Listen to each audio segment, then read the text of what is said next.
पुरानी पेंशन की बहाली के मुद्दे पर आंदोलित सरकारी कर्मचारियों ने अपने मांगों के आगे प्रधानमंत्री नरेंद्र मोदी को झुकने के लिए मजबूर कर दिया है। दरअसल केंद्र की मोदी सरकार के तरफ से एनपीएस और यूपीएस के नियमों में किए गए सुधार के बावजूद सरकारी कर्मचारियों ने साफ कर दिया कि इन तमाम सुधारों के बावजूद भी सरकारी कर्मचारी अपनी मांगों को छोड़ने वाले नहीं हैं और सरकार के तरफ से जो एनपीएस और यूपीएस के नियमों में सुधार किया गया है वो संतोषजनक नहीं है और न ही सरकारी कर्मचारियों का भविष्य इन सुधारों से सुरक्षित होने वाला है। इसी के साथ पुरानी पेंशन की बहाली के मुद्दे पर आंदोलित सरकारी कर्मचारियों और उनके प्रतिनिधियों ने साफ शब्दों में कहा कि अब हम सीधे तौर पर पुरानी पेंशन की बहाली चाहते हैं। आपको बता दें कि पुरानी पेंशन की बहाली के मुद्दे पर आंदोलित सरकारी कर्मचारियों के प्रतिनिधियों ने कहा कि जो आगामी बजट पेश होने वाला है इसमें सरकारी कर्मचारियों के लिए विशेष बजट का ऐलान किया जाए और इसी के साथ पुरानी पेंशन की बहाली का भी ऐलान किया जाए। इसी के साथ पुरानी पेंशन की बहाली के मुद्दे पर आंदोलित सरकारी कर्मचारियों के प्रतिनिधियों ने सरकार को एक और विकल्प दिया।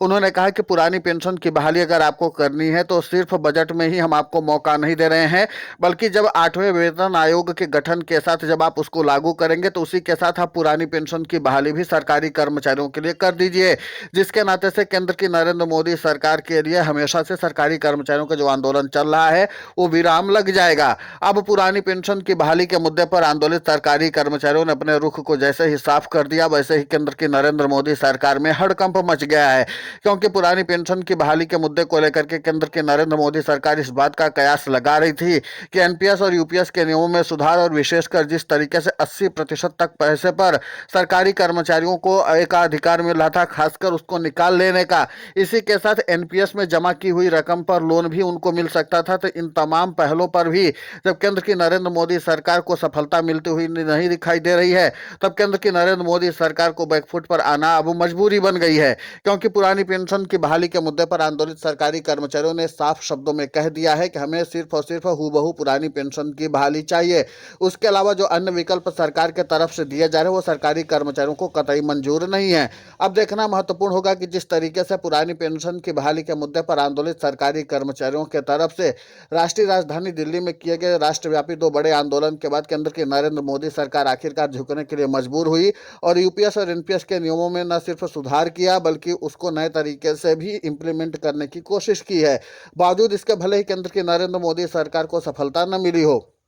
उधर पुरानी पेंशन की बहाली के मुद्दे पर आंदोलित सरकारी कर्मचारियों ने राज्यों की राजधानी में भी अब सरकार का घेराव करना शुरू कर दिया है। आपको बता दें कि राज्य सरकारों के खिलाफ भी व्यापक तौर पर सरकारी कर्मचारियों का आंदोलन शुरू होने वाला है। नवंबर के महीने में ही सरकारी कर्मचारियों ने अपने आंदोलन का आगाज कर दिया था। पहले 9 नवंबर को राष्ट्रीय राजधानी दिल्ली के जंतर मंतर पर सरकारी कर्मचारियों ने राष्ट्रव्यापी आंदोलन किया। इसके बाद 25 नवंबर को किया। अब 25 नवंबर के बाद से दिसंबर के महीने में सरकारी कर्मचारियों ने व्यापक रणनीति बनाई कि राज्यों की राजधानी में भी सरकारों को कैसे घेरा जाए और इसके बाद अब 2 जनवरी को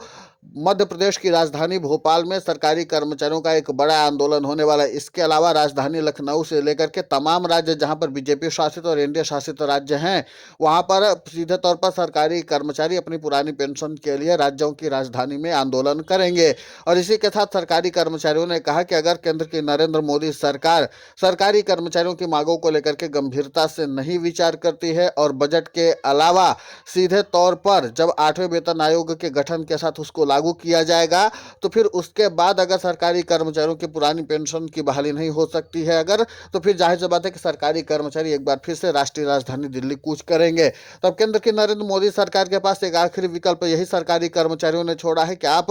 या तो बजट में या तो फिर 8वें वेतन आयोग के लागू करने के साथ ही पुरानी पेंशन की बहाली कर दीजिए। अब देखना महत्वपूर्ण होगा कि जिस तरीके से पुरानी पेंशन की बहाली के मुद्दे पर आंदोलित सरकारी कर्मचारियों ने बिगुल फूंक दिया है और इसी के साथ केंद्र की नरेंद्र मोदी सरकार बैकफुट पर आ चुकी है, क्योंकि जाहिर सी बात है कि जब पुरानी पेंशन की बहाली के मुद्दे पर आंदोलित सरकारी कर्मचारियों ने राष्ट्रीय राजधानी दिल्ली में 2 बड़े राष्ट्रव्यापी आंदोलन किया तो सरकार को एक बात समझ में आ चुकी है कि सरकारी कर्मचारी न सिर्फ वोट की चोट के जरिए ही सिर्फ सत्ता परिवर्तन करके पुरानी पेंशन हासिल करना चाहते हैं, बल्कि वो सीधे तौर पर राष्ट्रीय राजधानी दिल्ली में भी कूच करके अपने आंदोलन के जरिए सरकार पर दबाव बना सकते हैं। और जब लाखों लाख की तादाद में सरकारी कर्मचारी राष्ट्रीय राजधानी दिल्ली में अपनी मौजूदगी को दर्ज करवा रहे हो तो फिर सरकार की क्या मजाल कि सरकारी कर्मचारियों की मांगों को नजरअंदाज कर दे। अब यही सब समीकरण देखते हुए केंद्र की नरेंद्र मोदी सरकार को लगा कि एनपीएस और यूपीएस के नियमों में सुधार कर लिया जाए तो जाहिर सी बात है कि सरकारी कर्मचारियों को खुश किया जा सकता है। लेकिन यहाँ पर दिलचस्प बात यह है कि जब केंद्र की नरेंद्र मोदी सरकार ने सुधार किया तो सरकारी कर्मचारियों के जो प्रतिनिधि थे वो उल्टा भड़क उठे। उन्होंने कहा कि इन सुधारों की मांग तो सरकारी कर्मचारियों ने कभी की ही नहीं थी और उन्होंने सवाल किया कि किसके आधार पर आपने सुधार कर दिए जिसके नाते से सरकारी कर्मचारियों को आप फायदा गिना रहे हैं, जबकि सरकारी कर्मचारी चाहते ही नहीं है ये सुधार। अब इन तमाम सुधारों को लेकर के भी एक अलग से पेच फंसता हुआ नजर आ रहा है। तो अब देखना महत्वपूर्ण होगा कि जिस तरीके से पुरानी पेंशन की बहाली के मुद्दे पर आंदोलित सरकारी कर्मचारियों ने अपनी रणनीति के तहत एक बार फिर से नई समीकरण तैयार कर दिया है और नए विकल्प के साथ सरकारी कर्मचारी मैदान में उतरने जा रहे हैं। अब पुरानी पेंशन की बहाली के मुद्दे को लेकर के केंद्र की नरेंद्र मोदी सरकार को झुकने के अलावा कोई और विकल्प दिखाई नहीं दे रहा है और माना यही जा रहा है कि आगामी समय में जो विधानसभा चुनाव होंगे वहां पर भी सरकारी कर्मचारी अपना दमखम दिखाएंगे। यानी उत्तर प्रदेश से लेकर के तमाम राज्यों के जो विधानसभा चुनाव प्रस्तावित हैं वहां पर सरकारी कर्मचारी वोट की चोट तो करेंगे ही करेंगे। इसी के साथ एनपीएस और यूपीएस को लेकर के भी सरकारी कर्मचारियों का रोष कम होने का नाम नहीं ले रहा है। सबसे दिलचस्प बात है कि यूनिफाइड पेंशन स्कीम को महज 96% सरकारी कर्मचारियों ने ही स्वीकार किया है। यानी कि लगभग 1,22,123 सरकारी कर्मचारियों ने 30 नवंबर तक यूनिफाइड पेंशन स्कीम को स्वीकार किया है और इसके बावजूद भी अभी तक सरकारी कर्मचारियों की दिलचस्पी यूनिफाइड पेंशन स्कीम में होती हुई नजर नहीं आ रही है। और इसी के साथ जब केंद्र की नरेंद्र मोदी सरकार ने यूनिफाइड से लेकर के नेशनल पेंशन स्कीम तक में सुधार तो किए लेकिन सरकारी कर्मचारियों को सुधार राशि ही नहीं आ रहा है। तो अब देखना दिलचस्प होगा कि पुरानी पेंशन को लेकर के केंद्र की नरेंद्र मोदी सरकार और क्या कदम उठा सकती है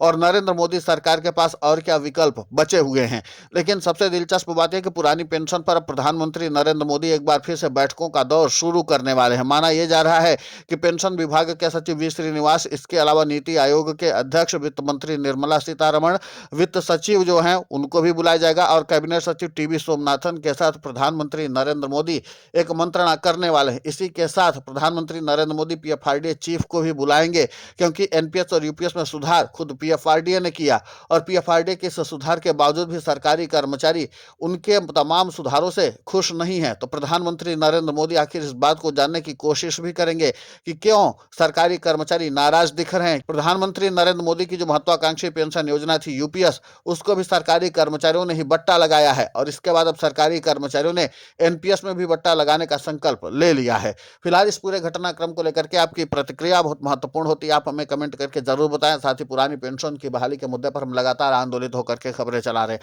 आप हमारे समर्थन के लिए चैनल को सब्सक्राइब करें, खबर को ज्यादा से ज्यादा शेयर करें।